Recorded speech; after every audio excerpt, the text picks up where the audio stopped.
protesters have been hanging on to the ship for about 5 hours now. They haven't let go and they are physically preventing it from leaving. Activists got word early this morning that this ship is ultimately headed to Israel with a delivery of American weapons, and they have been here for hours stopping the ship from leaving. U.S. imperialism has killed countless millions of people around the world for decades now. We have a responsibility as people in the imperial court to make a clear stand against it.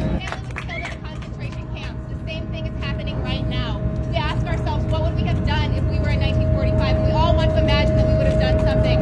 What you're doing right now is what you would have done. There are hundreds more activists who are on the other side of the fence. Police aren't letting them get through, and they say they're not going to leave. We've been here since 6 o'clock in the morning.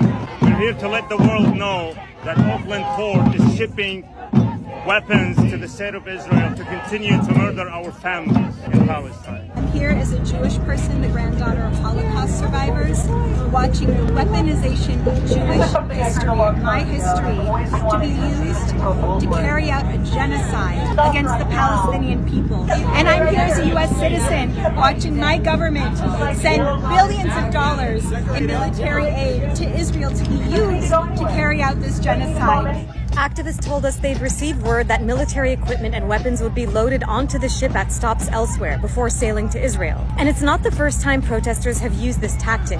In both 2014 and 2021, protesters successfully blocked Israeli cargo ships at the Oakland port. This ship, the MV Cape Orlando, is part of the U.S. Ready Reserve Fleet and was used in the wars in Iraq and Afghanistan. So the ship ultimately left after 9 hours, but the protesters are chanting, "See you at the next stop, we'll be back." The 3 protesters hanging from the ship were also arrested. Every pause is helpful. War crimes got to stop, and the biggest war crimes are being committed by Israel and the United States right now.